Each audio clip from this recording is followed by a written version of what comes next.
Bonsoir à tous et toutes. Je vous retrouve ce soir en compagnie de Nicole Lemoine et Sylvie Berenguer pour une nouvelle émission. On vous avait fait une émission à trois il y a quelques semaines autour du thème Jamais sans l'amour et on vous revient aujourd'hui avec un autre thème qui nous tient à cœur à toutes les trois. On a eu envie de vous parler de la colère et des liens de la colère avec le foie. Alors bonsoir à toutes les deux et merci d'être avec moi pour traiter ce vaste sujet. Bonsoir les filles.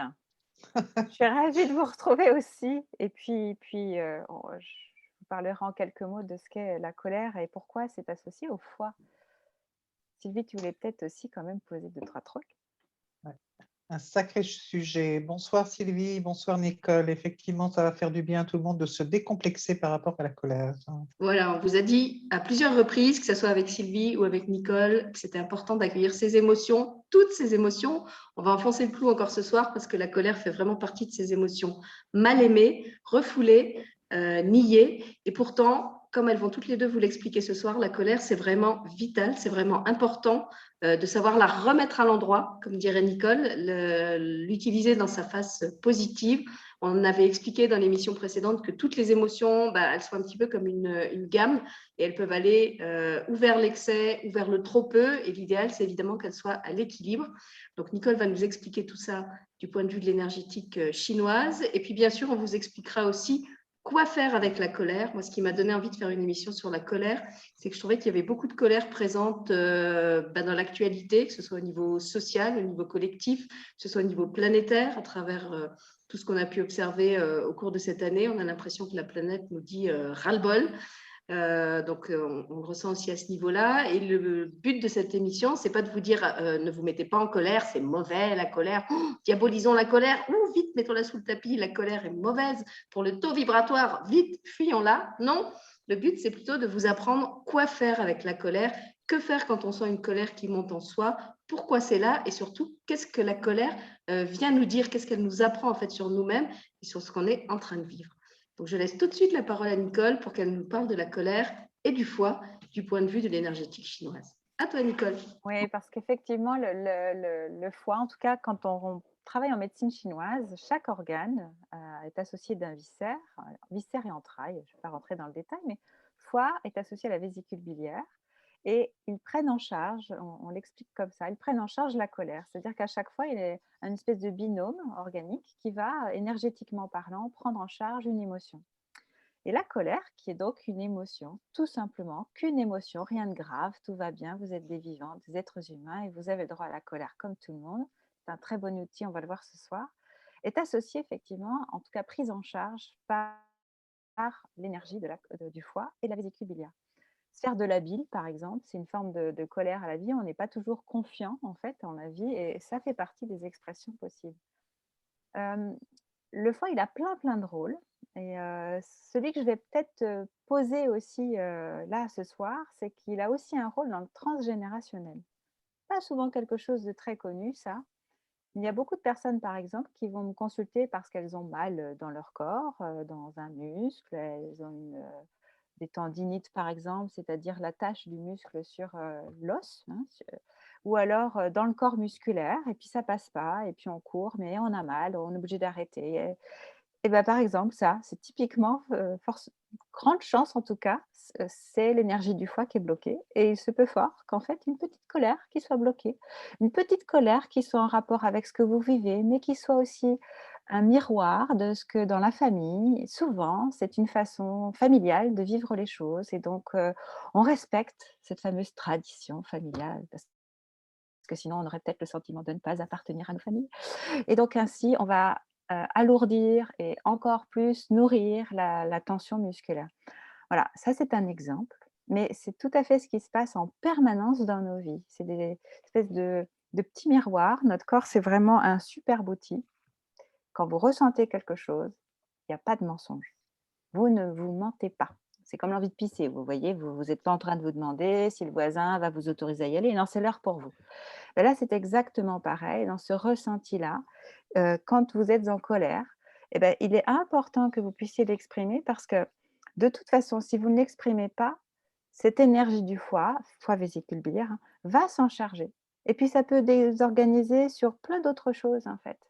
corporellement, simplement parce que c'est en lien, en fait, avec cette énergie. Alors, quand je parle d'énergie, je ne peux pas vous dire que ça va engendrer un problème de foie. Ce n'est pas la même chose. Quand on a un problème dans l'organe foie ou dans l'organe vésicule biliaire, bien évidemment, ces méridiens, les deux, sont perturbés. Mais on peut avoir un méridien perturbé, donc l'énergie perturbée, et pour autant, l'organe fonctionne bien. Il peut fonctionner peut-être un peu freiné, avec moins de pêche, moins d'énergie, justement, mais il n'aura pas un problème organique pur et dur. Alors que l'inverse est systématiquement représenté. Si l'organe est touché, les méridiens seront effectivement très parlants, très perturbés. C'est un petit peu différent. C'est pour ça que je parle de l'énergie du foie, en fait. C'est important de distinguer ces choses-là. Voilà, enfin, je balaye un petit peu rapidement là, mais je tiens vraiment à vous dire que oui, effectivement, cette colère, peu importe ce qui l'a engendrée, elle parle de vous. Avant toute chose, on est en colère contre soi. Par exemple, je parlais du transgénérationnel. On répète quelque chose que familialement, l'éducation a proposé, puis on l'a pris, on l'a testé, puis on le garde. Puis on n'a pas vu qu'on le gardait encore. Ben, cette colère, en fait, elle est là pour simplement pour vous révéler, en fait, et donc vous dire, ben, ah oui, ça vient d'où, en fait? Et puis depuis quand est-ce que je fais ça? Et puis petit à petit, finalement, dénouer les choses jusqu'à vous dire, ah ça, je l'avais pas regardé, je l'avais pas regardé en tant qu'adulte. L'enfant, il s'appuie sur les parents.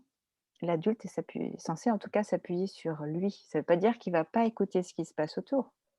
Mais il va quand même aller, il aura le devoir d'aller écouter comment ça se vit pour lui. C'est là qu'il va pouvoir jouer son rôle de façon individuelle, mais unique. En le jouant, ça veut dire qu'il va l'apporter aux autres. Et c'est pas ni bien ni mal, ça encore. Mais c'est important d'aller le regarder.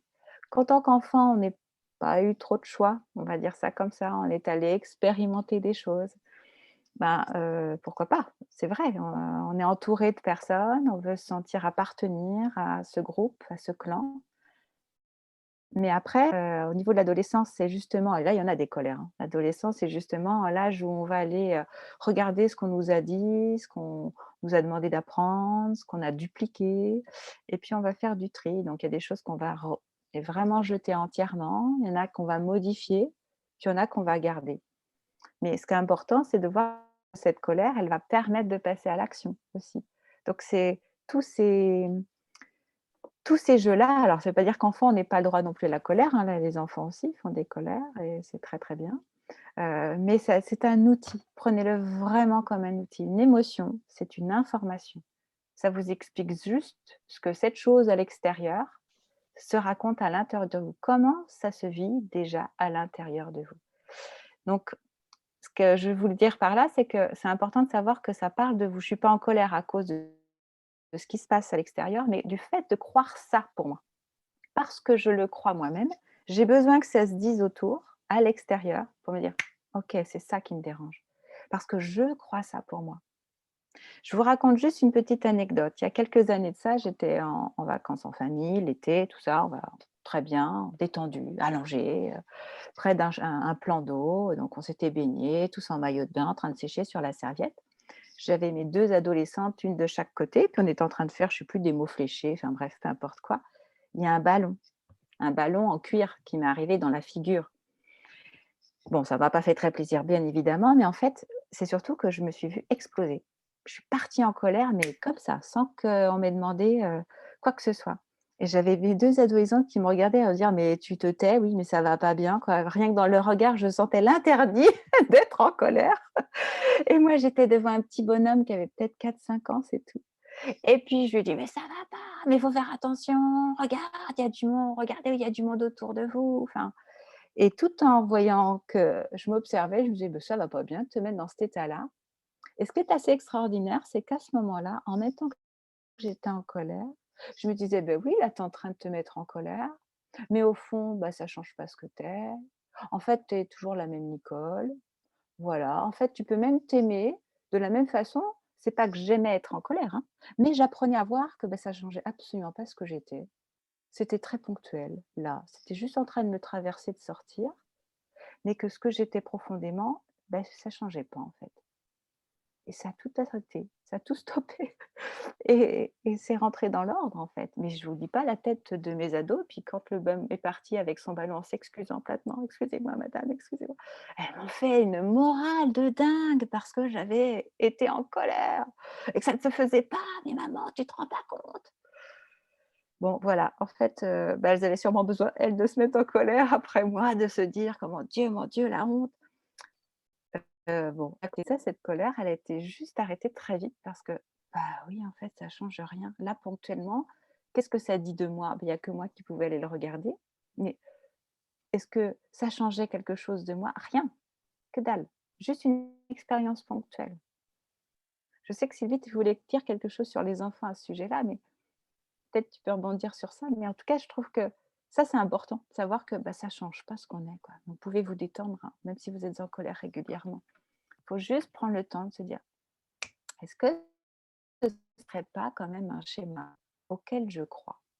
Parce que quand on est en colère, vraiment toutes les colères que je peux voir passer au cabinet à chaque fois, les gens me disent toujours: «Je suis en colère contre cette chose-là. Voilà ce qu'on m'a dit» ou «Voilà ce que j'ai vu» ou «Voilà ce qui a été fait, c'est pas normal, c'est injuste» ou «Ouais, et vous? Pourquoi ça vous embête? L'autre finalement s'il le fait, c'est que ça ne l'embête pas». Et donc d'aller voir là où nous, on est à croire quelque chose qui nous pollue nous-mêmes. Parce que la colère, quand vous la sentez, vous ne vous sentez pas bien. Puis un peu comme pour ma situation, bah, il y a tout le monde autour qui vous fait comprendre que vraiment c'est pas bien du tout. Ouais, mais est-ce que ça change vraiment quelque chose pour vous? Bah non, vous allez encore plus vous renfermer.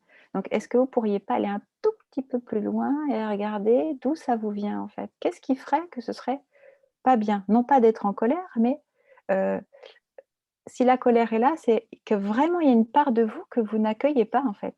Et puis quand elle se dit en face de vous, bah, vous l'interdisez. Vous l'interdisez parce que la colère aussi, c'est: «Oh mon Dieu, il faut pas le dire», ce que disait Sylvie tout à l'heure. Alors justement, dans ton exemple, est-ce que tu as réussi à décoder ce qui avait déclenché cette colère chez toi? Et tu parlais du transgénérationnel, est-ce que c'était quelque chose de Alors cet ordre-là? c'était pas du transgénérationnel, mais c'était vraiment le côté: «Je suis tranquille, je suis dérangée». Alors ça, c'est le premier effet classique. Puis après, c'est: «Ah, c'est intéressant. Ce serait pas permis», moi, c'était même dans ce sens-là pour, la situation ponctuelle, hein, c'était dans la lecture ponctuelle. Mais c'était: «Ah, c'est pas permis de se mettre en colère parce que normalement, j'aurais dû parler gentiment. Habituellement, j'aurais parlé gentiment et pour la première fois, j'explose comme ça». Et grâce à mes filles, ils me disent: «Mais maman, ça va pas, mais qu'est-ce qui t'a pris? Mais d'habitude», enfin, le d'habitude qui déboule et je me dis: «Ah ça, c'est intéressant». Finalement, ça m'a permis d'expérimenter qu'il se passait rien de grave, même si, bah, là, ponctuellement, effectivement, j'étais en colère. Je pense que ce petit garçon, il s'en sera souvenu. D'ailleurs, il a joué beaucoup plus loin après, on n'a plus jamais vu le ballon débouler par chez nous. Mais c'était pas du générationnel pour moi, c'était l'autorisation de faire quelque chose qui était pas habituel chez moi. En fait, c'est comme si ça m'avait permis, dans un moment de détente, d'exprimer quelque chose, en toute liberté, de dire: «Bah non, ça suffit, moi aussi j'ai envie d'être tranquille, peinard là, ponctuellement». Mais c'était pas, directement voilà, il y avait une première expérience de pouvoir me dire: «Ah bah oui, en fait, je fais l'expérience d'être en colère, et que même si ça plaît pas autour, bah, en fait, c'est même pas grave». Je m'aperçois moi toute seule que c'est même pas grave, en fait. J'avais presque envie de dire au petit garçon: «T'inquiète pas, hein, je suis juste en train de faire une expérience, hein». Mais en Alors, fait, c'est comme si c'était c'est là qu'on passé. peut peut-être passer le relais à Sylvie Ouais. qui voulait nous parler justement de comment on accueille la colère chez les enfants. Est-ce que la colère est accueillie? Est-ce qu'elle est autorisée? Et qu'est-ce qui se passe quand elle ne l'est pas? Je Ouais. te donne la parole, vas-y. Simplement, j'aimerais dire ce que tu dis est quand même intéressant parce que c'est vrai que la colère, la première chose qu'elle vient nous dire, c'est dans cette situation, mes besoins ne sont pas respectés. Et là, c'est ce que tu disais, et j'étais tranquille avec mes ados, j'étais bien. Ce ballon est venu, en fin de compte, arrêter ce moment de bien-être que j'avais avec mes enfants, et c'était non. Et peut-être qu'à l'intérieur de toi, comme tu le dis très bien, bah, presque c'était limite, je sentais que je n'étais pas du tout en colère, mais j'ai simplement exprimé mon C'est agacement. ça, Et ça, c'est vraiment très, très bien parce que c'est ça la colère. C'est simplement, elle dit: «Dans cette situation, mes besoins ne seront pas respectés». C'est la seule chose qu'elle dit. Et en lien effectivement avec heu, les enfants, en fin de compte, ça vient du latin infantem. Et infantem, c'est celui qui ne parle pas. C'est celui qui est muet. C'est celui à qui on ne demande pas son avis. Et nous sommes juste des enfants qui avons grandi. Et quelquefois, face à une situation dans laquelle on n'est pas à l'aise et peut-être, justement, on n'a pas fait le travail que toi tu as fait et tu as pu observer justement, le moi, le soi et cetera et de voir dans quelle énergie tu étais et de voir qu'effectivement, ça va, il y a pas péril dans la demeure, ma vie n'est pas en danger, tout va bien. Je suis agacée mais j'ai pas de colère en réalité et j'ai simplement manifesté mon agacement. Là, quand, eh bien, on nous a dit: «Tais-toi, c'est pas le moment de parler, les adultes parlent, tu ne parles pas, c'est pas à toi, tu parleras quand on te donnera l'autorisation de parler, c'est bon, passe à autre chose, comment tu es tout le temps en train de pleurnicher, ah, tu m'agaces, essaye de synthétiser quand tu veux me parler là, parce que je comprends pas, tu mets des heures à vouloir me parler» et tout ça, ça vient abîmer l'estime de soi Moi, je pense et aussi, excuse-moi, je te coupe, je pense aussi à des cas plus extrêmes, tu sais, les enfants qui font des colères dans les magasins. Quel parent n'a pas été démuni avec son enfant qui lui réclame un truc dans le magasin, le parent ne l'achète pas, et là, l'enfant fait vraiment une colère, se roule par terre, tout le monde regarde, un peu comme Nicole sur la plage qui se retrouvait à hurler avec tout le monde qui la regardait et qui lui faisait comprendre que voilà, c'était elle là, qui était dérangeante.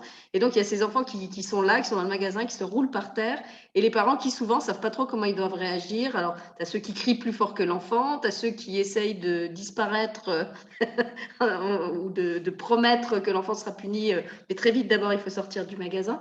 Donc c'est pas toujours évident en fait de savoir comment gérer cette colère de l'enfant. bah, c'est surtout pas évident, surtout que l'enfant, suivant son âge, il n'est pas en capacité de gérer ses émotions ou d'accueillir ses émotions parce que son cerveau, c'est une salade de poulpe.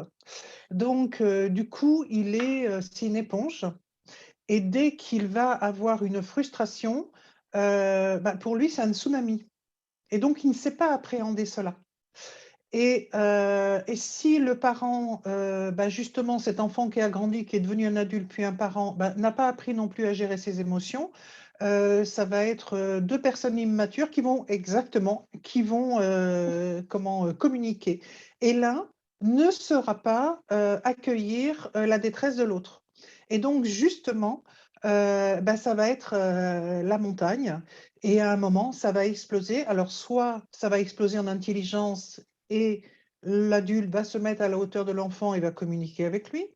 Soit ça va être tais-toi, donc c'est-à-dire ce que moi j'ai entendu dans mon enfance, donc je vais te resservir la même soupe.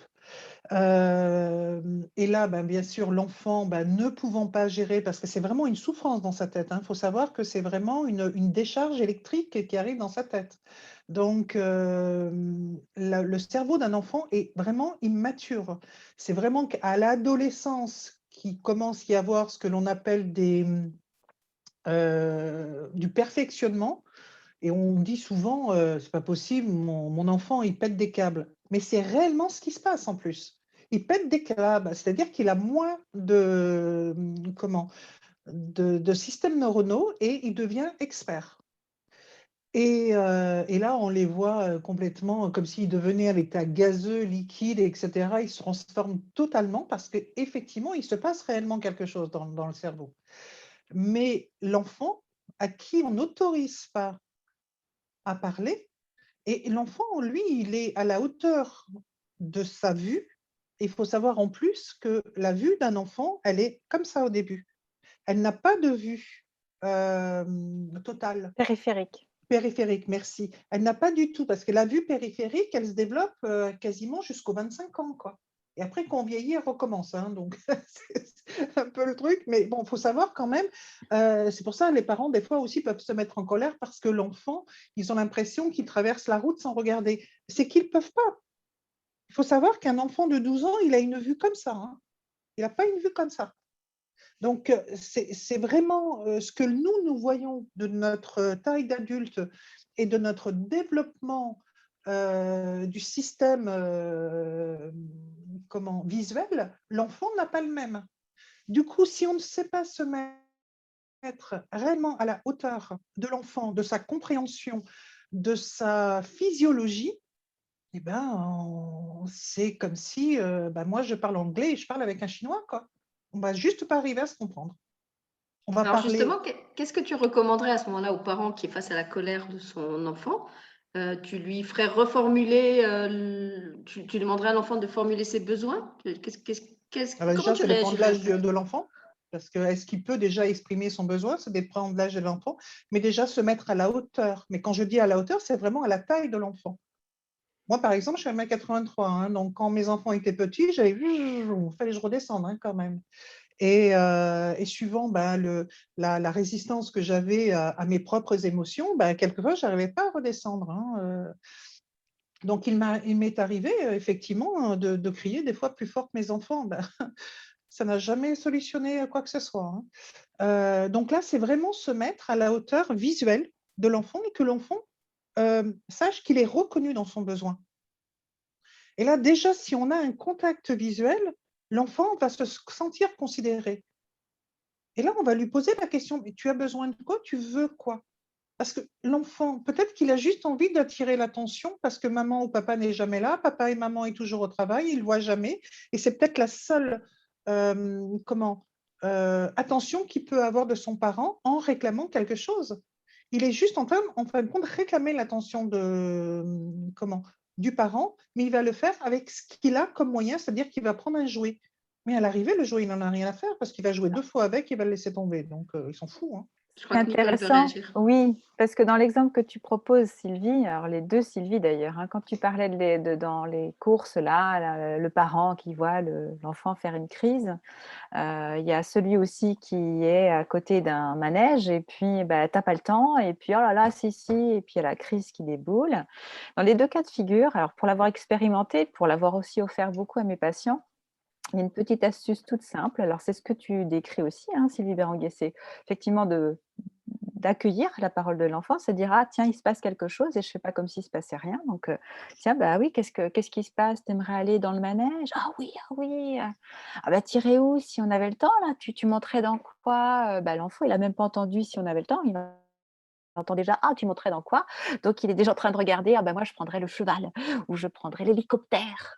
Enfin bref, donc «Ah oui, et qu'est-ce qui se passerait si tu» imagine, tu montes dans l'hélicoptère et en fait, vous laissez l'enfant, vous continuez à marcher tout doucement, vous prenez tranquillement la main de l'enfant et vous continuez à marcher tout en l'écoutant de temps en temps. Vous regardez où vous allez, mais vous regardez votre enfant de temps en temps.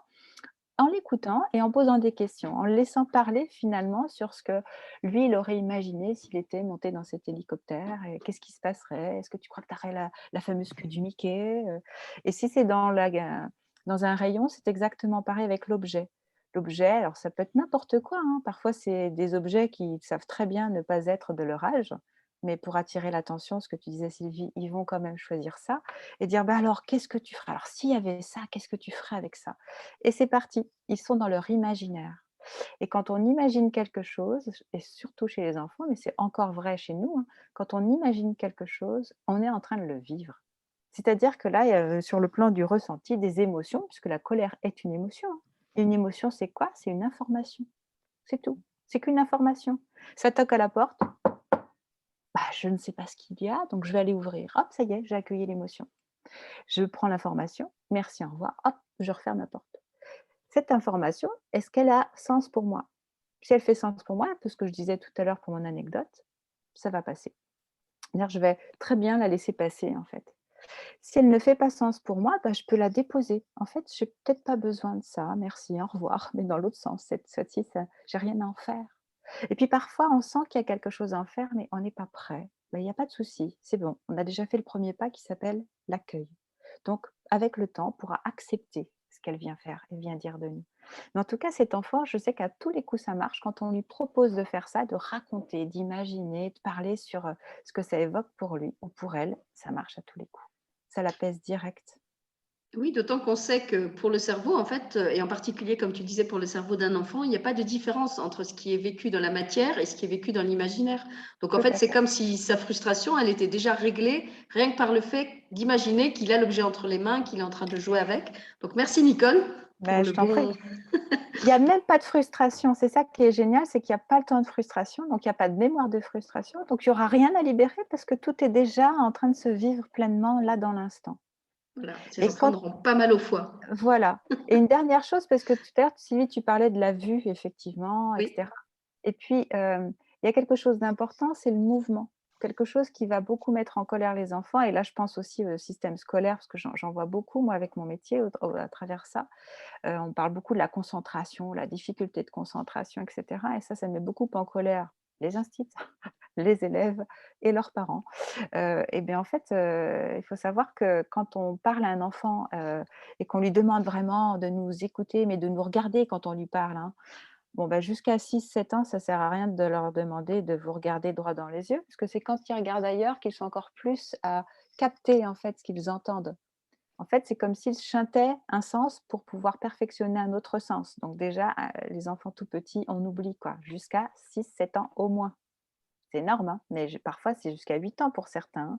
Donc déjà, de ne pas leur demander de nous regarder quand on leur parle, ça leur permet de mieux entendre. Donc du coup, cette concentration, elle se fait juste différemment des adultes. Et donc la mémorisation aussi.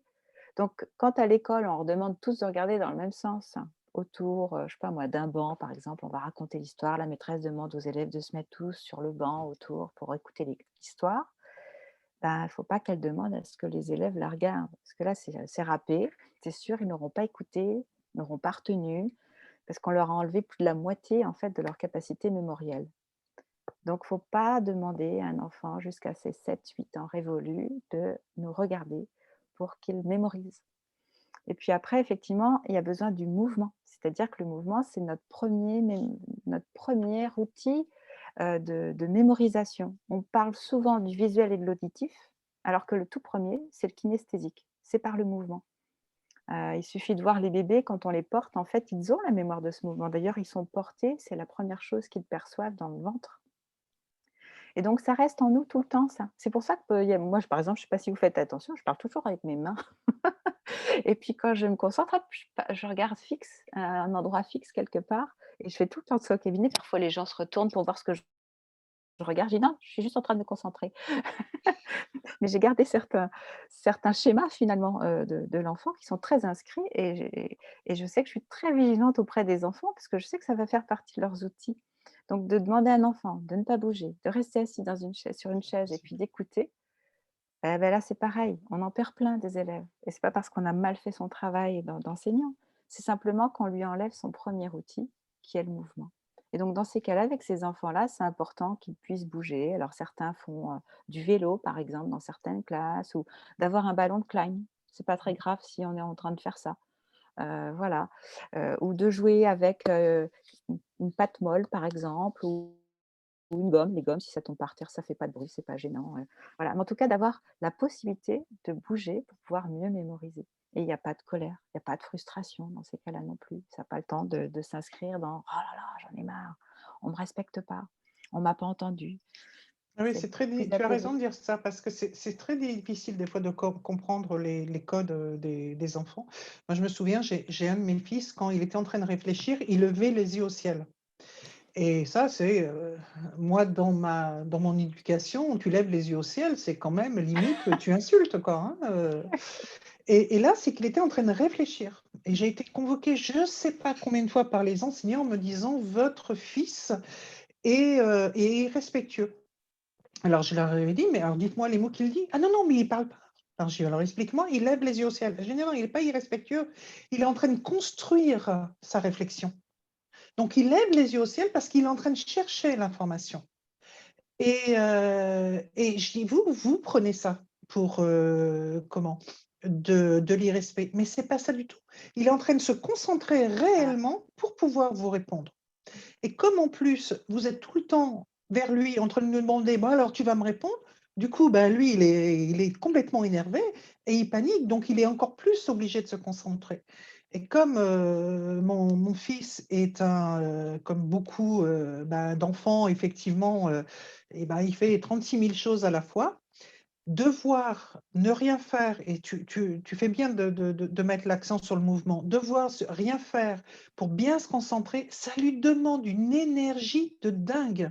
Donc pendant ce temps-là, il ne peut pas retenir, il ne peut pas mémoriser, il ne peut rien faire parce que toute l'énergie est mise sur « je suis obligé de rester tranquille, d'écouter ». Pendant ce temps-là, je ne peux pas apprendre, je ne peux pas mémoriser, je ne peux pas écrire, je ne peux rien faire parce que tout est focalisé sur « je dois être l'enfant parfait que le professeur attend de moi ». Parce qu'en plus, il faut savoir, c'est que les enfants, ils essaient bien sûr de faire le maximum pour être bien, mais ça leur demande une souffrance, une énergie de dingue. Donc, C'est intéressant parce que quand tu parles de la concentration, en fait, là, on va mettre la concentration. C'est là qu'on va mémoriser.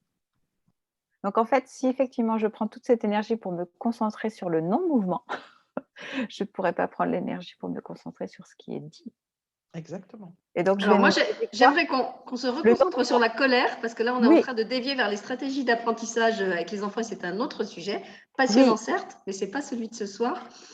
Tu voulais ajouter Ben, quelque Oui, mais chose, ça génère de la lié. colère. Oui, parce qu'en fait, c'est ça. Ce que j'allais dire, c'est ça. C'est-à-dire que comment est-ce que je fais pour faire avec la colère? Ben, parfois aussi, c'est qu'est-ce qui engendre cette colère? Si précédemment, je disais, en fait, il y a quelque chose qui est retenu, mais qu'est-ce que ça vient dire derrière?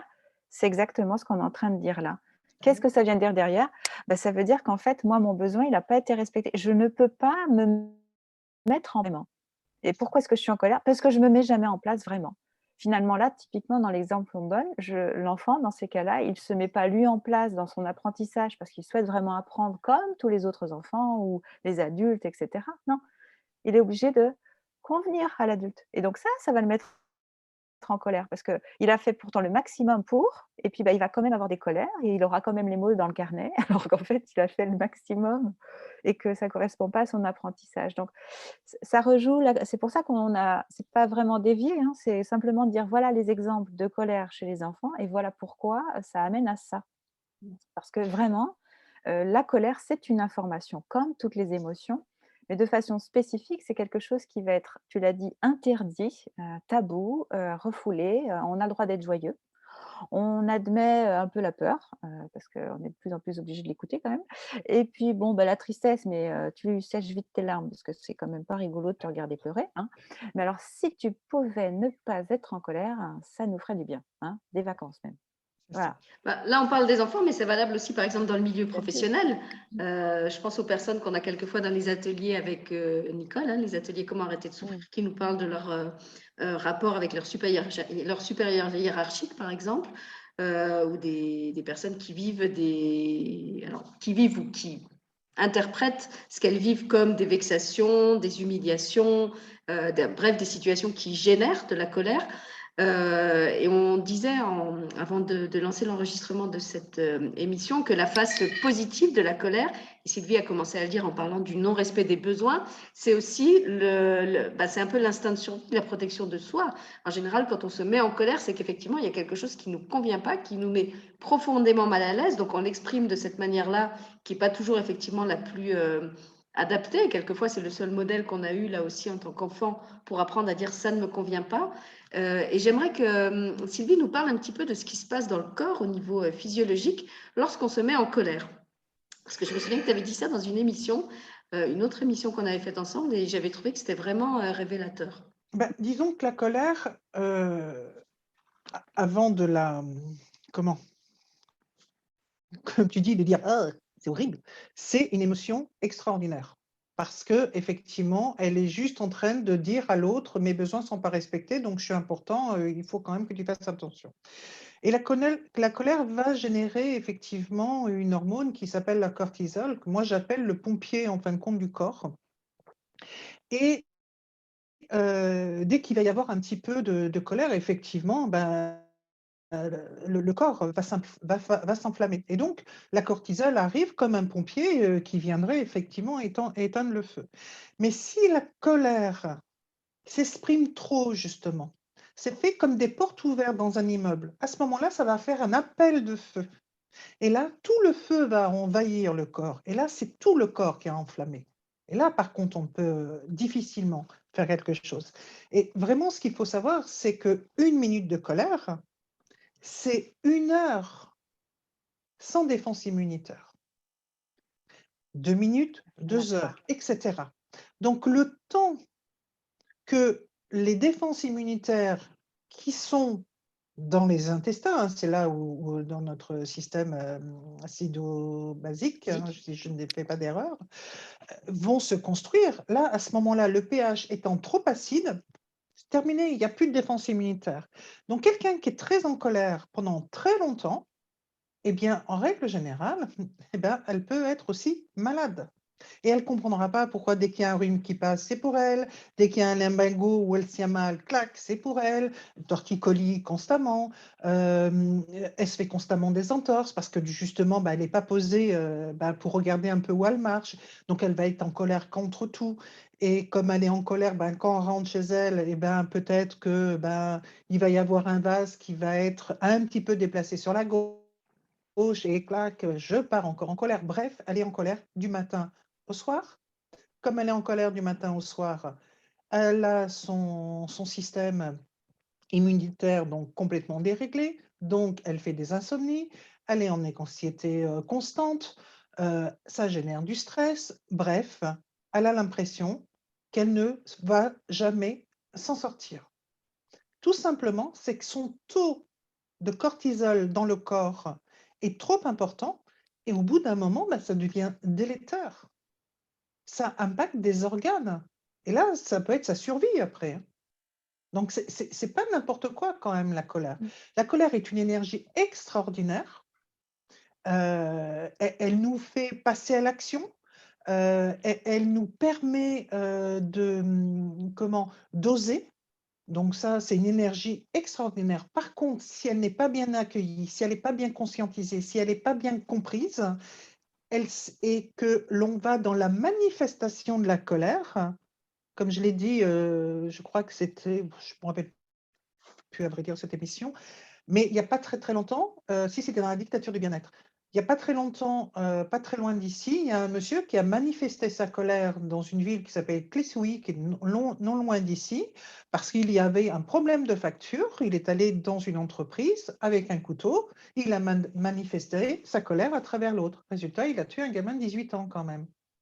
Donc, la colère, elle est juste en train, encore une fois, de dire, dans cette situation, mes besoins ne sont pas respectés, mais quelqu'un qui n'accueille pas sa colère, qui ne la comprend pas et qui ne comprend pas que mes besoins, justement, ne sont pas respectés et que j'ai besoin de me poser, de prendre un petit peu de distance avec moi-même et faire un peu comme Nicole faisait, je suis en train de m'observer de haut, bon, ça va, quoi, il n'y a pas péril dans la demeure, hein, je ne suis pas en danger, tout va bien.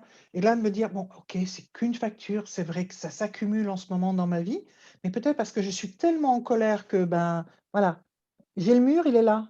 Hein, on parlait dans la précédente émission que le mur, ça peut être une montagne et qu'une montagne, il peut y avoir des chemins. Donc, juste en fin de compte, prendre un petit peu de recul, s'apercevoir, OK, je prends un peu de distance avec mon problème, je me pose. Moi, souvent, ce que je conseille à mes clients, quand ils ont la sensation par un supérieur hiérarchique d'avoir été malmenés, et qu'ils sont obligés de faire un mail, je dis faites-le, mais vous ne l'envoyez pas. Vous l'envoyez le lendemain. Vous le relisez. Voilà, après l'avoir relu. Et là, en général, il me fait heureusement que je ne l'ai pas envoyé. Oh, mais alors, ça aurait été une catastrophe. Je dis oui, mais c'est bien parce que là, vous vous êtes défoulé. Vous avez dit, donc c'est plus là, c'est sur le mail. Donc déjà, je me décontracte. Le lendemain, je le relis. Je dis, mais n'importe quoi, quoi. Non, mais si je veux me faire virer, je ne m'y prends pas autrement. Donc, du coup, voilà, vraiment, on pose les choses, on les analyse et après on agit. Parce que si on fait le tout en même temps, ça va être la catastrophe. Et malheureusement, ça peut aller, on l'a vu au mois de décembre 2015, il y en a qui ont pris des kalachnikovs pour manifester leur colère. C'est exactement la même chose. Donc, en règle générale, les gens qui ne sont pas en colère, ils ne vont pas tuer les gens. Alors justement, à l'inverse, là tu nous parles des gens qui ont un excès de colère. À l'inverse, ceux qui manquent de colère, ceux qui s'interdisent d'exprimer la colère, souvent on observe que ce sont des gens qui justement non seulement ne font pas respecter leurs besoins, mais vont même être à force complètement, moi c'est ce que j'appelle les personnes paillassons, c'est-à-dire ceux qui vont se laisser piétiner par tout le monde, tellement ils s'interdisent en fait de se mettre en colère, de poser des limites. Ça peut être des personnes qui ont vécu des blessures graves hein, dans l'enfance, des violences de tous ordres, à qui on a appris justement à s'aplatir devant l'adulte et qui vont reproduire cette posture-là après avec leurs supérieurs hiérarchiques, avec leurs conjoints, avec les autres adultes. Tu fais Donc, bien de voilà. parler de ça parce que moi, ça m'est arrivé ça. J'ai dû, dans ma vie, déposer plainte par rapport à un événement qui m'était arrivé. Et après avoir déposé plainte, j'ai effectivement passé le relais à la justice. Donc, je ne ressentais plus de colère. Sauf que j'avais plus de défense non plus. Parce que j'avais construit ma vie sur la colère. J'étais quelqu'un de très, très, très, très en colère. Et quand j'ai donné le bébé à l'autorité, du coup, je ne ressentais plus de colère. Et là, j'étais très embêtée. Du coup, j'ai pris 30 kilos parce qu'il a fallu que je mette de la distance avec l'extérieur. Et donc, c'est-à-dire que cette colère que je n'avais plus, le mécanisme quand même de la colère, je l'ai retourné contre moi. Mais ça, à ce moment-là, je n'en avais pas conscience. Et du coup, j'avais la sensation de me protéger. En fin de compte, j'étais toujours dans le même mécanisme. C'est-à-dire, au lieu que ce soit l'autre qui me fasse du mal, c'était moi qui continuait en fin de compte le chemin. C'est-à-dire que j'étais tout le temps en train de réaliser le même système en fin de compte. Et il a fallu que ça monte à ma conscience en me disant « Oula, non mais… » Sauf que mon corps a un petit peu changé. Hein. Je suis passée de 70 kilos à 30 kilos de plus. Donc voilà, j'ai toujours été quelqu'un de très très mince. Et là, d'un coup, parce qu'en plus, quand c'est comme ça, on ne se voit pas grossir. On ne se voit pas du tout grossir. On se voit maigrir d'1 ou 2 kilos, mais on ne se voit pas grossir. Parce qu'il y a l'injonction de « il faut que je me protège ». Inconsciemment, hein, on n'en a pas du tout conscience. Et là, sauf qu'une fois qu'ils sont installés, c'est pas évident hein, qu'ils partent les cocos. Donc, oui, alors c'est pas automatiquement être un paillasson, c'est surtout comment je fais. Cette colère, elle m'a protégée un temps. Personne ne m'approchait parce que j'aboyais très fort. Là, maintenant, j'aboie plus. En plus, je mords même plus. Je fais comment? Et là, moi, ma solution inconsciente, hein, c'était de me laisser grossir. Et quand j'en ai pris conscience, je me suis dit, OK, ce poids un temps m'a sauvé, mais aujourd'hui, il m'encombre.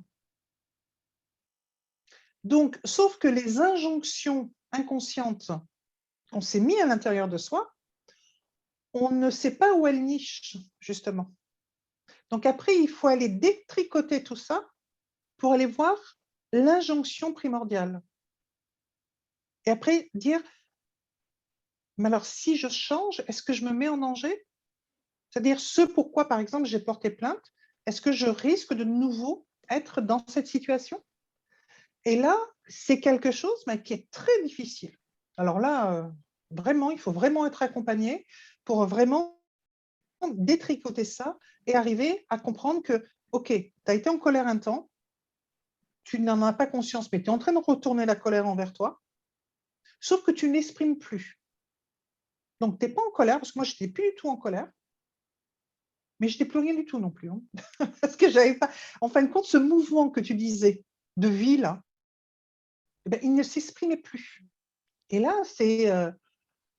quand cette colère ne s'exprime plus, quand ce mouvement de vie ne s'exprime plus non plus, la confiance en soi, l'estime de soi, etc., alors là, c'est dans un pays lointain, ça a existé à un certain temps, et là, tu te dis, mais comment je raccroche les wagons? Alors justement, on va repasser la parole à Ouais, Nicole, parce que j'aimerais bien qu'elle nous explique justement comment on raccroche les wagons, comment on rééquilibre en fait justement d'un point de vue énergétique, quand cette fameuse colère, elle est ou en excès ou en, comment on pourrait dire, en déficit, quand il n'y en a pas ouais. assez et qu'on a perdu cet instinct de respect, de protection envers soi. En fait, justement, je vais vous donner d'autres outils parce que j'étais un petit peu brève tout à l'heure pour parler de l'association foi et colère. Ce qu'il faut savoir, c'est qu'on a un cycle en fait avec les différents les différentes émotions et donc les différents viscères qui portent ces émotions, en tout cas les énergies de ces viscères. Et ce qui précède justement la fameuse colère, c'est la peur. Et ce qu'il faut savoir, c'est que lorsque on arrive à la colère, c'est que la peur, en fait, on n'a pas su trop quoi faire d'elle. Très souvent, c'est ce qui se passe, soit en excès, soit comme tu le dis très bien, en fait, Sylvie, bah ça y est, j'ai plus ça, en fait, je l'ai plus, c'est planqué, je l'ai déposé entre les mains de quelqu'un comme si j'avais plus moi à le gérer. Et quand on est dans une peur comme ça, puis on n'en a même pas conscience parce que c'est vraiment ce qui se passe et que c'est juste la colère qui arrive, on n'arrive pas à remonter à la peur qui a engendré ça. C'est ça qu'il faut comprendre aussi. C'est-à-dire que l'art de la peur, c'est de toujours se planquer. La peur d'ailleurs, quand vous avez peur, vous fuyez la peur, donc ça commence très, très vite, à ne pas la voir et à pas aller la regarder. Mais quand on en est là, elle va déclencher finalement, heureusement, elle va déclencher d'autres émotions et notamment la colère.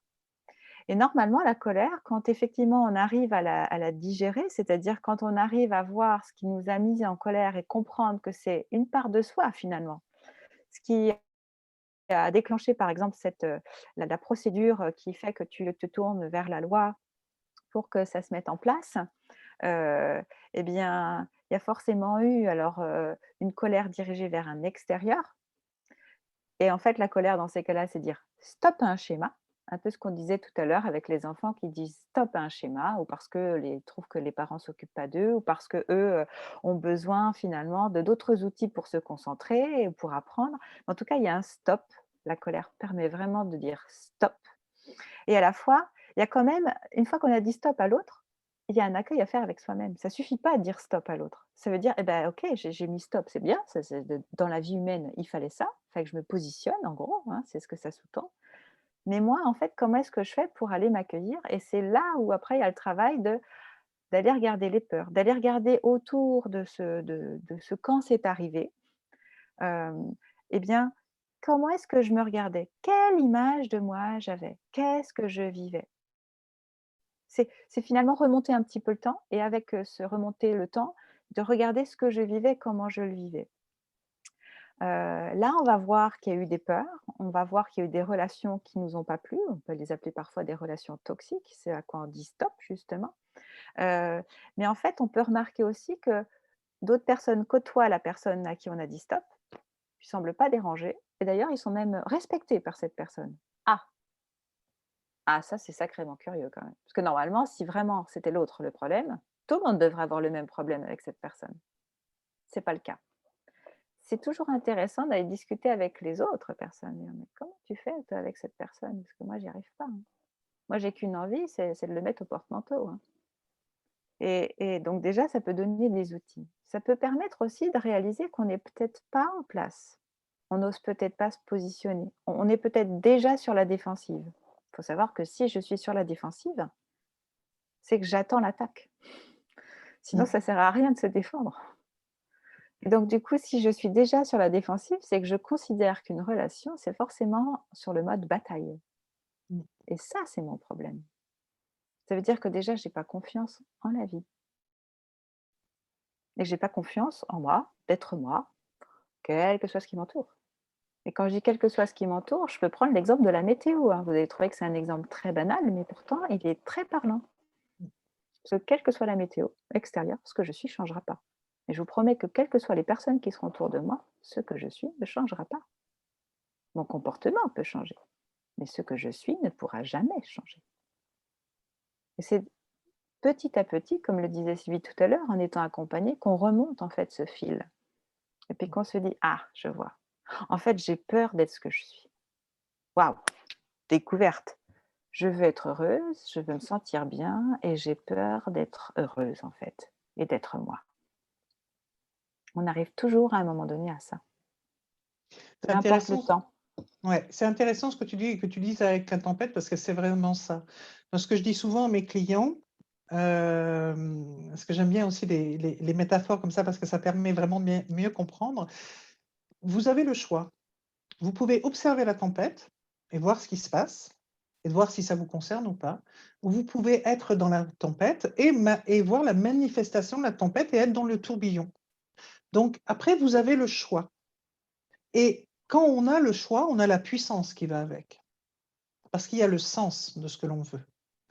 Et récupérer effectivement ce qu'on pourrait appeler libre arbitre, donc son choix, son positionnement, et on se dit, ah oui, donc jusqu'à maintenant, et c'est bien ce que tu dis vraiment entre la bataille et l'attaque, parce que c'est vraiment ça, c'est vraiment une dualité. Si je suis dans la bataille, eh bien c'est qu'à un moment donné, j'étais dans l'attaque, et je suis toujours en fin de compte entre les deux. Et c'est vraiment bien que tu l'annonces comme ça et que tu l'avances comme ça, parce que je pense que ça va aider beaucoup de gens. Et ensuite, à un moment, tu te dis, OK, ça, j'en ai fini avec ça. Je ne sais pas comment je vais faire, mais par contre, je sais que je peux au moins observer. Et après, je fais le choix si je veux rentrer ou si je veux rester à l'extérieur. Et juste ce positionnement-là, de récupérer son pouvoir et de dire, je rentre si je crois que c'est nécessaire pour moi de rentrer, ou je reste à l'extérieur et j'observe. Et je comprends que cette bataille n'est pas ma bataille. Et là, on prend un petit peu de pouvoir et encore un petit peu de pouvoir. Et quand on prend du pouvoir, on reprend de la confiance. Et quand on reprend de la confiance, on reprend de l'estime de soi. Et quand on reprend de l'estime de soi, on reprend de l'amour pour soi. C'est intéressant parce que tu parles du pouvoir, Sylvie. Et en fait, le problème souvent de la colère, c'est qu'on a peur de perdre son pouvoir. La peur qui précède, c'est vraiment ça. C'est comme si on se sentait attaqué sur son propre territoire, qu'on croyait vraiment que l'autre, parce qu'il nous voit différemment, ferait de nous quelqu'un de différent et qu'on perdrait notre pouvoir. Et en fait, il n'y a pas de pouvoir chez l'autre, jamais. Il détient rien de nous, en fait. Il détient son regard, mais ça, c'est son pouvoir à lui, mais jamais le nôtre. Et quand tu parles de l'amour, pour continuer le cours de ce chemin, donc on a dit qu'il y a la peur, puis ensuite, effectivement, ça va basculer vers la colère, donc le foie. Et normalement, si au niveau du foie, parce que le foie a énormément de rôles, hein, tu en as décrit quelques-uns après quand tu as parlé de l'intestin grêle, mais en vérité, c'est effectivement un énorme centre immunitaire aussi, le foie. Il a plein de rôles, enfin bref, d'énergie, il va débloquer aussi, il va développer, enfin, si on a besoin de glucose par exemple, c'est vers lui qu'on va aussi se tourner au niveau du corps, parce qu'il va être le lieu de stockage d'énergie. Mais en tout cas, ce foie qui est colossal, il va normalement, c'est comme la forge du forgeron, et ça doit transformer les choses. C'est-à-dire qu'à un moment donné, à cet endroit de la colère, on doit transformer le regard qu'on a porté sur les situations pour ensuite aller vers s'aimer, vers l'amour. C'est-à-dire que de la colère, qui est née, elle, de la peur, on transforme et on lâche la peur, et donc on lâche la colère pour dire en fait, je suis que de l'amour, en fait. En fait, c'est ce que je disais tout à l'heure dans mon exemple. En fait, ça ne change rien. En fait, j'ai craint, j'ai craint que ça change ce que je suis, qu'on me définisse autrement, qu'on ne me comprenne pas, qu'on ne me voit pas, qu'on ne m'écoute pas. Mais en fait, qu'on m'entende ou pas, qu'on me regarde ou pas, qu'on me voit ou pas, j'existe. En fait, il y a rien qui changera le fait que j'existe. Et là, du coup, paf, on peut basculer vers l'amour. Autrement dit, vers ce que nous sommes tous, tout le temps. Alors, vous êtes des thérapeutes, vous avez cette capacité à prendre du recul par rapport à vos émotions, vous savez aussi les nommer et les reconnaître. Qu'est-ce que vous recommanderiez à des personnes qui soit sont des colériques à répétition, soit au contraire ont du mal à manifester la colère, pour justement trouver la juste attitude par rapport à cette colère, arriver effectivement à pas embrayer tout de suite dans la manifestation de la colère un peu de manière compulsive, Répétitive. voilà, de manière. Il y a des gens qui sont un peu des addicts à la colère, hein, qui ne savent pas exister Répétitive. sans la Ouais, colère. ouais. Et puis, à l'inverse, pour ceux qui n'arrivent pas à la manifester, qu'est-ce que vous leur conseilleriez en fait pour réussir à se réapproprier cette colère et cette notion de je suis précieux, je compte et j'ai le droit à ce qu'on me respecte et à demander, à faire en sorte qu'on me respecte. La peur est Moi, beaucoup liée avec le fait de mourir, la peur de mourir. La peur de mourir. Si j'arrête d'être en colère, peut-être que ma vie est en danger. Si j'arrête ça, peut-être que je vais mourir. Il y a une frontière entre la peur et la mort. comme si, tu parlais de porte tout à l'heure. J'ouvre cette porte, mais qu'est-ce qu'il va y avoir derrière? Il y a quelqu'un qui va me sauter dessus, il y a quelqu'un qui va me faire du mal, il y a quelqu'un qui… Mais là, je ne parle pas de Oui. l'analyse de ce qui est en train de se passer, mais comment aider ces personnes dans leur quotidien quand elles sentent ou qu'elles n'arrivent pas à manifester leur colère, ou au contraire qu'elles vont à nouveau piquer une colère alors qu'en fait, ce n'est pas ça leur vraie envie. Donc, vous avez donné un premier truc qui était celui d'écrire, mettre par écrit l'émotion qui est là, que ce soit de la peur, que ce soit de la colère, et puis ne pas donner la lettre à la personne réelle, mais faire ça pour soi, pour se libérer soi. Est-ce que ça peut aider, par exemple, je ne sais pas, d'essayer de respirer calmement? Je pense à Nicole qui propose ça souvent en atelier, reprendre conscience de son corps, revenir à l'instant présent. Vas-y, Nicole. Mais moi, je conseille vraiment de donner du temps, parce qu'en fait, là, ce qu'on voit, c'est qu'à chaque fois, finalement, je vais mordre à l'hameçon. Ma première réaction quand je suis en colère, c'est que je ne peux pas faire autrement que mordre à l'hameçon, parce qu'en fait, ce que tu décris aussi, Sylvie, cette fameuse bataille qui perdure. J'ai peur de mourir. Pourquoi? Parce que j'aurais peur de perdre mon pouvoir. Et si je perds mon pouvoir, je vais mourir. Je ne peux exister. C'est pour ça que ça tourne en boucle. Et donc, qu'est-ce qu'on peut s'offrir? C'est déjà d'avoir une petite phrase, de l'avoir notée quelque part en sachant que, en fait, ce que je suis ne change jamais. Ce que je suis, je le suis. Ce que je crois être n'est pas ce que je suis. Et puis après, une fois qu'on a posé cette phrase et puis qu'on sent que la colère remonte de nouveau, qu'on est vraiment tenté de mordre à l'hameçon, eh bien de prendre du temps pour soi, de dire oula, là, je commence à souffrir là. Là, je suis qu'une envie, là, j'ai envie de mordre. Donc, je vais aller me prendre du temps pour moi. Et donc, c'est l'heure de quitter la pièce, c'est l'heure d'aller peut-être aux toilettes, parce qu'on est toujours tranquille, peinard dans les toilettes, ou d'aller faire un petit tour dans le jardin. Mais il est l'heure de prendre le temps pour soi et de se dire « Ah oui, c'est quoi déjà ?» Et on sort la petite phrase « Ah oui, en fait, ce que je suis, je le suis toujours. Ah oui. Et puis ce que je crois être, ah oui, là, je croyais bien que j'allais perdre mon pouvoir. Hein. Ah, ce que je crois être, en fait, n'est pas ce que je suis. Ah, ouf, ouf. » C'est marrant ce que tu dis parce que pendant le confinement, il y a une personne qui m'a appelée en me disant au secours, j'ai trois ou quatre, j'ai plus. Ouais, je crois que c'était 4 bouffées de colère par jour. Et cette personne, je lui ai demandé s'il avait une plante chez lui. Il m'a dit oui. Donc j'ai dit bah écoutez, à chaque fois que vous avez des bouffées de colère, vous arrosez la plante. Il me dit mais je vais la tuer. Très bien. Je pensais à ça. Si c'était très bien, comme ça, vous allez vous rendre compte à quel point vous vous faites du mal. Et donc, du coup, il a extériorisé sa colère et il l'a rendue matérielle et sa colère devenait la plante. Et dès qu'il avait une bouffée de colère, il arrosait la plante. Et il a vu que il l'arrosait beaucoup. Du coup, il a pu matérialiser, il a pu surtout conscientiser le nombre de bouffées de colère qu'il avait dans la journée. Et effectivement, pour reprendre ta phrase, ce que je suis ou ce que je crois être, je suis toujours moi, quoi. Et là, c'est juste l'expression de la situation que je ne comprends pas, qui se manifeste en moi et qui me fait monter la colère.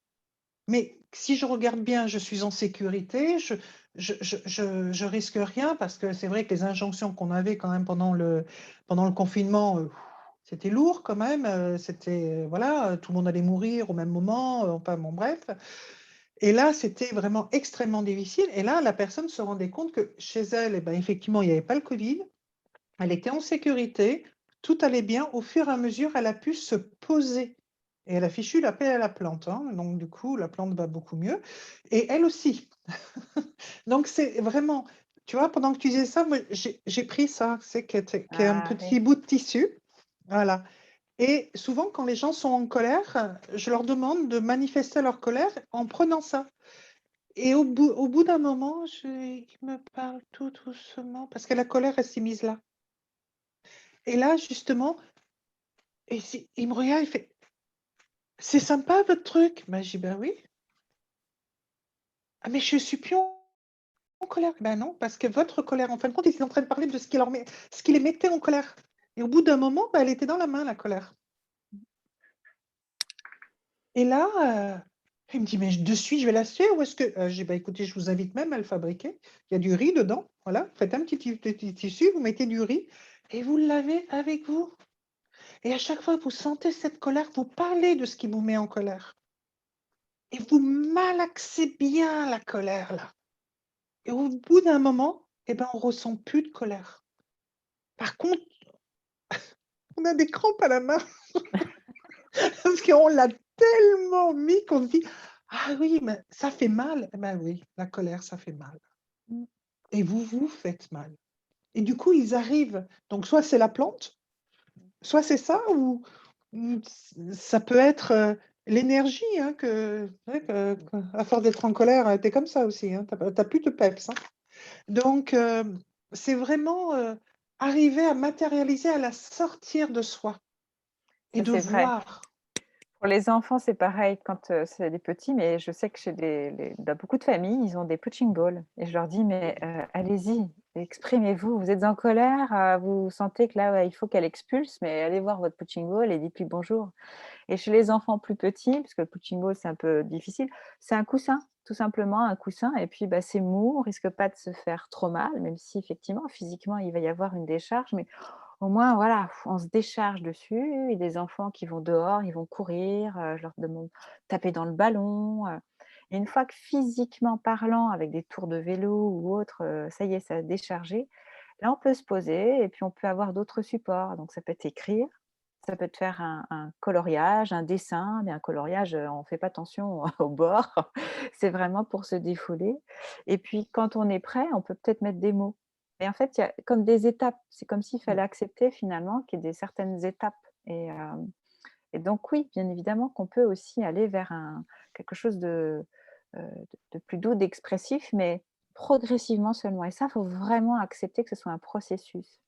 Et quand je dis de se prendre dans les bras, c'est l'heure de sortir de la pièce, de s'éloigner des gens parce on va mordre, hein, donc on va taper dessus. Enfin, il va y avoir quelque chose de très désagréable ou un mot parti un peu trop fort. C'est vraiment important de se l'offrir parce que de toute façon, au final, vous allez amener de la douceur. Chaque fois, ça va descendre, descendre, descendre, puis vous allez retrouver votre véritable identité. Donc vraiment petit à petit, mais il faut pas hésiter à le faire et ça peut être 4 fois par jour, comme tu le disais Sylvie, hein. Ça peut être même plus au besoin, mais de réitérer, c'est toujours le même processus. Voilà, c'est le même procédé, mais c'est un processus. Ça veut dire que ça ne va pas se faire effondre d'un seul coup, mais que petit à petit, au fur et à mesure des années de pratique. Il Oui, faut parce que accepter que ce soit long. au bout d'un moment, comme c'est un processus, au bout d'un moment, on va la sentir venir et là, on va se dire: «Tiens, il se passe quelque chose». Après, on va se rendre compte que peut-être on ne peut pas, y échapper et que la colère va se manifester, mais l'avantage, c'est qu'on va l'observer et au fur et à mesure, à un moment, on sera en capacité de totalement l'accueillir et un peu comme dans l'émission que l'on avait fait sur les émotions, de sentir cette vague, en fin de compte, nous envahir et on a vraiment la sensation de se noyer, hein, quand vraiment il y a cette vague qui monte et après, plus on va le faire, plus on va être en capacité d'accueillir cette vague émotionnelle et de comprendre que, bah, c'est juste quelque chose et à l'intérieur et tu faisais bien de le dire parce qu'à l'intérieur d'une émotion, il y a une information. Ouais, Et si on se prive de se laisser envahir de cette émotion, on se prive de l'information qui est à l'intérieur. Parce qu'il y a un message dedans. Et ça, c'est super important. Et plus on s'ouvre à ce message, plus on apprend comment on fonctionne. tout à fait. Et puis plus elle est forte, en fait, cette colère, plus il faut comprendre, en fait, qu'elle a été refoulée. C'est Si elle est ça. très, très forte, c'est parce que ça fait bien longtemps qu'on l'a refoulée. Donc elle a eu le temps, elle, de grossir, de grossir, de grossir et donc c'est pas qu'elle toque gentiment à la porte, c'est qu'elle tambourine au point de presque fracasser la porte. Et puis parfois, elle Mmh. s'impose à des moments où forcément on s'y attend le moins, parce que c'est la petite faille qui lui permet vraiment de venir, s'exprimer. Donc oui, vraiment et il faut accepter que ce soit un processus et que petit à petit, bah, ce soit moins fort. Du coup, on aura déjà repéré tous les signes qui nous amènent à: «Ah, ouh là, ça y est, là, il est l'heure que je parte. À tout à l'heure». Voilà et ainsi de suite. Mais vraiment tous les jours, en fait. Ça arrive tous C'est les ça. jours dans ces cas-là et c'est pas grave, en fait. C'est juste une info, hein, rien de grave. C'est juste une info et effectivement, quand on connaît pas les codes, on croit que c'est l'autre, c'est à cause de l'autre. Oui, Et toujours. donc, on exprime sa colère à travers l'autre. Alors, bon, bah, ça peut être des mots, mais ça peut être des coups, ça peut être encore plus que des coups. Mm. Et des fois, ça fait des drames, quoi, hein. Tout à fait. Malheureusement, le récit des informations nous le disent constamment, hein. Donc, et quelquefois, c'est retourner aussi la colère contre soi-même. Et malheureusement, on s'enlève la vie, hein. Donc, ça va. Mes besoins ne sont pas respectés. De toute façon, dans ces cas-là, je sais que je vais manquer à personne. Alors, je passe à autre chose. Et voilà, ça a vraiment beaucoup de conséquences, alors que réellement, la colère enferme une énergie de vie, de puissance, de beauté, elle permet tellement de faire des choses extraordinaires que franchement, il ne faut pas s'en priver, mais il faut la canaliser. Et là, on peut arriver à faire des choses géniales, quoi. Alors justement, Faut je la voulais en parler. canaliser. Moi, je voulais donner une autre clé dont on n'a pas encore parlé, je crois. Avec les enfants, il y a un truc qui marche très bien, par exemple, c'est le jeu.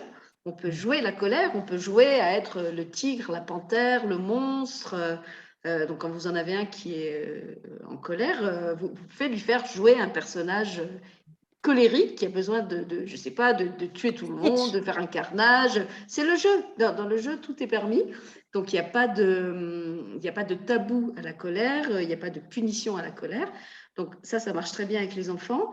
Et puis, avec les ados, il y a aussi tout ce qui peut être, si vous avez la chance d'avoir un ado qui est un petit peu intéressé par ce qui est d'ordre artistique, il y a la musique, la danse, écrire des textes de rap, du genre musical qui leur plaît, danser avec une musique qui va leur permettre d'exprimer leur colère. Il y a plein de musiques très punchy. Moi, je sais, quand j'étais jeune étudiante, j'écoutais beaucoup Nirvana, qui était un groupe complètement déjanté, et je mettais ça avant mes partiels parce que ça me défoulait. Voilà, je me défoulais avec ça, et j'étais pas spécialement en colère, mais la colère qu'il y avait dans cette musique me faisait sortir mon stress, en fait. Il y a le sport, vous en avez parlé. Il y a le théâtre qui permet aussi d'endosser tout un tas de personnages qui vont nous permettre de vivre ces émotions interdites, puisque là, c'est légal, c'est sur scène, c'est dans un cadre, ou c'est dans le cadre d'une improvisation, mais en tout cas, c'est permis et c'est contrôlé d'une certaine manière. Donc, il y a en fait plein de façons de s'approprier cette colère, comment dire, de la réapprivoiser, de la re-rendre socialement correcte. De sorte qu'elle reste finalement vivable et autorisée, et elle ne fait pas de mal à soi ou à autrui. Peut-être vous avez d'autres exemples qui vous Ah oui, viennent. justement, j'étais en train de voir ça parce que quand je travaille avec les personnes avec les émotions, j'ai pris des petits verres à thé et de différentes couleurs. Donc, chacun choisit sa couleur. Et avec des post-it, enfin des petits papiers, là, si je le sors, je vais faire trop de bruit, donc je ne vais pas le faire. Je leur fais mettre toutes leurs émotions, ils marquent ce qu'ils veulent et ils le mettent dedans. Et le verre représente le corps. Et à un moment, ils disent, mais il est plein. J'ai dit, mais tout ça, c'est vos émotions, quoi. Votre corps enferme tout ça. Ah c'est pour ça que je suis énervée. Oui. Et du coup, après, ils lisent les émotions qu'ils ont mis dessus. Et je me souviens d'un petit atelier comme ça que j'avais fait avec une maman et 2 enfants. Et un des enfants avait pris une émotion, une fois qu'il l'a émis, il l'a émis derrière lui. Et je lui dis, je peux me permettre de te demander, oui, je ne l'ai pas souvent. Oui, mais je peux quand même te demander. Et il m'avait dit, c'était la peur. Et sa sœur avait un problème de compréhension. Il avait peur de ne pas être à la hauteur. Il avait peur de ne pas être le grand frère. Il voyait les parents qui faisaient énormément de choses, donc il avait peur de ne pas être à la hauteur, de ne pas être aimé, de ne pas ça, peur d'avoir peur, peur, peur, peur. Il y avait plein de peur. Et comme il ne voulait pas, que sa mère entende qu'il avait peur, parce qu'il n'aurait pas été à la hauteur de ce qui était attendu. Du coup, hop, je le mets derrière. Donc moi, je m'en suis saisie.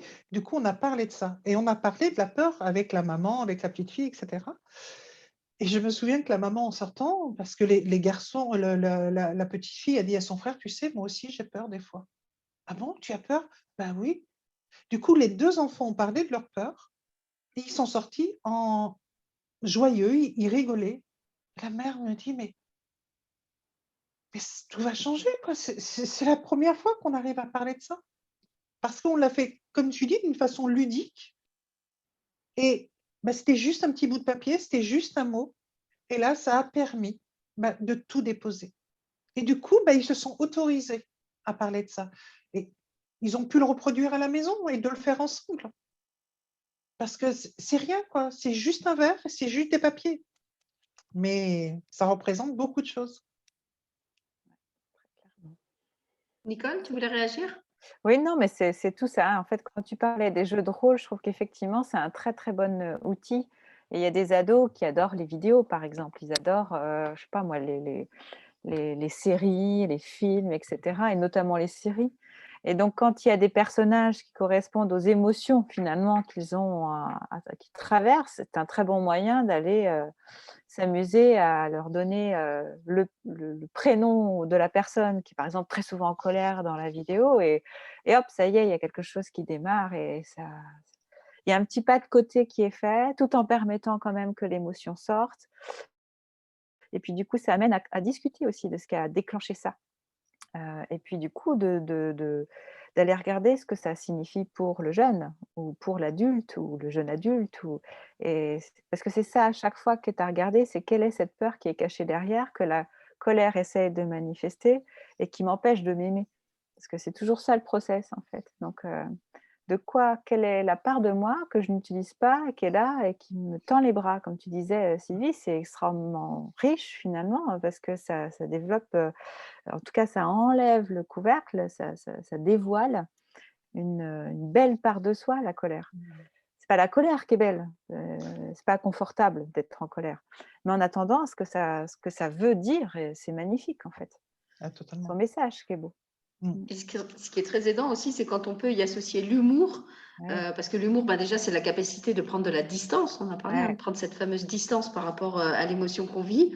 Et puis en plus, il y a comment dire, le fait de lâcher du lest, que ça va apporter de la joie, de la légèreté, que tout d'un coup, cette émotion qui était pénible, qui était mal aimée, qui était dérangeante, ça devient quelque chose de drôle. Alors quelquefois, il faut commencer par la surjouer. Je sais que chez nous, on utilise beaucoup ça.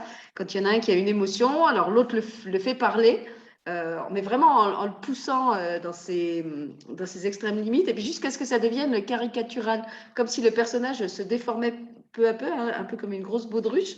Et puis au bout d'un moment, c'est vrai que celui qui est poussé à bout se met à rigoler de lui-même parce qu'il s'entend, mais aussi parce qu'il a pu s'autoriser justement à sortir ce qu'il avait à sortir de la manière dont il avait besoin de le sortir. Il ne se sent pas jugé, il sait que là, il est dans un cadre où c'est possible. Il s'est peut-être retenu toute la journée de ne pas le faire avec son collègue ou avec son prof, ou voilà. Et là, dans ce cadre intime, c'est possible.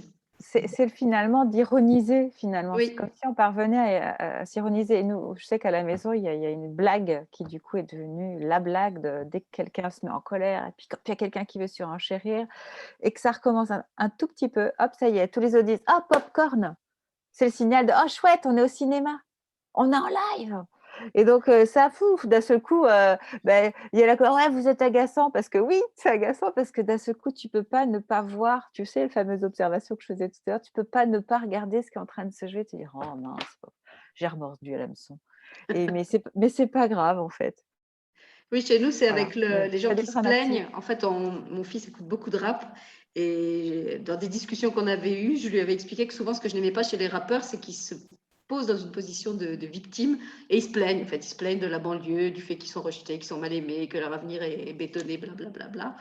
Et donc, quand il y en a un de nous deux, justement, qui se met un peu dans ce rôle de victime, l'autre le regarde et il lui dit, bon, tu vas faire un rap, là. Ça C'est ça. va peut-être suffire. Voilà. Et puis, Moi, j'avais un collègue au boulot, il disait Playmobil, en avant les histoires. Donc, chacun, en fin de compte, Oui. ouais, toi, c'est popcorn, rap, en avant les histoires.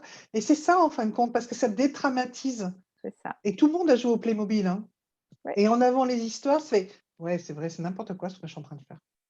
Oui, ça Du permet coup, à l'autre de revenir comment dire, à sa juste place, mais sans qu'il se sente jugé. Ou... c'est ça. Et Sans j'ai qu'il trouvé soit ça jugé. très, très fin, quoi. Oui, En avant les histoires. et puis en plus, en prenant conscience qu'on est en train de se créer ça, parce que c'est ce qu'on Ça. disait jusqu'à présent, finalement, la majeure partie des cas, qui sont interdites parce que c'est projeté sur l'autre. C'est Hein, ça. les cas graves, c'est projeté sur l'autre. Les cas graves, que ce soit en excès dans un sens ou dans l'autre, hein, on est bien d'accord. Hein.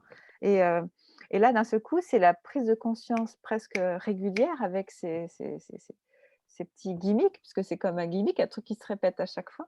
Eh bien, ça permet de voir que oh, c'est moi qui mordis à hameçon. Mince, oh, je me suis fait avoir. Mais c'est pas grave.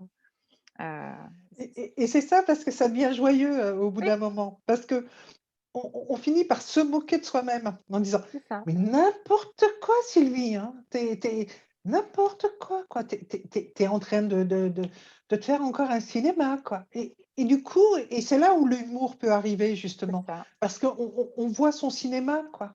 Et on se C'est dit, ça. mais t'en es encore là.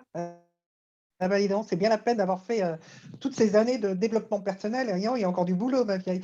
Et du coup, on est en train de se moquer de soi-même et avec beaucoup de douceur, Douceur, beaucoup.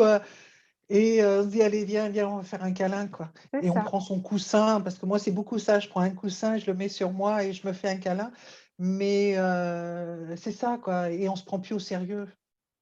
Mais C'est parce que ça, du coup, surtout, on qui a fait du retrouvé bien. C'est notre qu'on se prend plus au identité. sérieux. Voilà. Ce qu'on prend au sérieux, c'est notre vérité, en fait. C'est là C'est quand on ça, remet à sa place la douceur, donc l'amour qui est, quoi. Et hop, c'est ça. next. Et hop, Ça donc n'empêche pas voilà, de faire les choses sérieusement, en plus, hein. on vous enjoint chacun à trouver les petits codes du rire qui vont vous permettre d'embrasser vos personnages avec humour et avec discernement aussi. N'hésitez pas à nous en faire part d'ailleurs dans les commentaires Ouais. de Avec vos plaisir. petites anecdotes et de ce qui marche pour vous. Peut-être qu'on pourra s'en inspirer aussi. Est-ce qu'il y avait quelque chose que vous vouliez encore ajouter l'une ou l'autre par rapport à la colère? Non, je pense que c'est vraiment ça, de l'entendre Ouais. comme une information qui a quelque chose à transformer, qui Mm. amène à l'amour de soi. Voilà, je pense que ça, c'est Non, important. n'ayez pas peur de vous aimer, parce que Ouais. plus vous allez vous aimer, plus vous allez aimer les autres. Et n'ayez pas peur de vos blessures, quelles qu'elles soient, parce que quelquefois, on a peur justement des fois de ça et ça met en colère. Donc, n'ayez pas peur parce que ce sont des richesses qui n'ont pas encore pris leur place et vous en faites des défauts. Et donc, vous vous mettez en colère parce que vous ne voulez pas que l'autre le voie. Et en fin de compte, l'autre qui voit que ça. Hein. Donc, sachez que déjà, vous y prenez mal. Et pour que l'autre il soit un petit peu prédateur sur les bords, et ben hop là, en avant les histoires justement. Donc, permettez-vous justement de voir toutes les ressources, toutes les richesses que vous avez en vous. Et dans la dernière émission, tu parlais du chêne, du gland où il y Oui, a justement toute la force la du chêne. totalité. Eh bien, dès que vous vous plantez, sachez que vous allez pousser. Donc, plantez-vous, allez-y, faites des fleurs, C'est ça. amusez-vous, plantez-vous, plantez-vous. L'échec est la base de la réussite et la réussite est la base de la réussite. Donc, allez-y, amusez-vous. Devenez cultivateur de votre vie. Moi, je dirais que de toute façon, on peut pas, on ne peut que se planter ou pas se planter, dans la mesure où de toute façon, on est déjà que ce que l'on est. Donc, c'est en ça qu'on peut se détendre. Vous êtes qui vous C'est êtes. ça, un peu Et se détendre, ça fait du bien d'ailleurs. quoi qu'il arrive, vous serez toujours qui vous êtes, en fait. Voilà. Et Ouais, même si on s'oublie, vous n'en êtes pas moins qui vous êtes. Voilà. ouais. Oui, en t'écoutant parler de ça, Nicole, je me disais que pour le faire bien comprendre aux enfants, on peut très bien prendre une poupée. Et puis, on choisit une robe qui symbolise la colère ou une autre émotion, on la met à la poupée, on montre à l'enfant, tu vois, là, elle a mis sa Voilà. colère, elle est emballée dans sa robe de colère, mais regarde, je lui enlève la robe, hop, c'est toujours ta poupée, c'est toujours la C'est même. ça. Ou le nounours, hein, si c'est un Oui, garçon, ça peut être un nounours. Donc voilà. c'est ça. Donc, encore une fois, n'hésitez pas à nous faire part de vos Vos propres essais. solutions, voilà, de ce que vous avez trouvé pour vous-même. Et puis, si vous êtes toujours en difficulté avec votre colère ou la colère d'un de vos proches, je rappelle que Sylvie propose maintenant des consultations individuelles à distance. Donc, vous pouvez prendre rendez-vous avec elle, soit en présentiel en région parisienne, soit à distance. Qu'on vous propose avec Nicole tous les 15 jours, le vendredi soir, des ateliers sur le thème « Comment arrêter de souffrir ?» dont Un des thèmes, ça peut être la colère, puisque le thème, c'est vous qui l'amenez en fait. Donc la dernière fois, c'était bien, on avait fait une émission sur les dents et vous êtes venu nous parler de vos problèmes de dents. Si vous avez des problèmes de colère, vous pouvez aussi venir en parler au cours de ces ateliers-là. Et puis, il y aura au mois de décembre, le 2 décembre, un atelier avec Rebecca Colas, qui est une jeune invitée de la chaîne qui vient d'arriver. Rebecca travaille avec la naturopathie et les fleurs de Bach et on va vous proposer 2 ateliers, un sur les peurs et un sur la colère. Donc, c'est la même semaine, le lundi sur les peurs, le jeudi sur la colère. Donc, là aussi, si ça vous intéresse de voir comment vous pouvez aider la guérison de vos peurs et de vos colères grâce à des produits entièrement naturels qu'elle vous conseillera sur mesure, vous pouvez vous inscrire à cet atelier. Voilà. Il ne me reste plus qu'à vous remercier toutes les deux d'avoir co-animé cette émission avec moi, avec fluidité, dans le rire et sans colère. Et puis, on vous donne rendez-vous le mois prochain. Je ne sais plus quand on a arrêté la date. On a une autre émission qui est prévue encore toutes les 3, mais on ne va pas vous donner le sujet, ce sera une surprise. En tout cas, merci à toutes les deux. Et merci à vous pour votre écoute. Bonne soirée. À bientôt. Au revoir.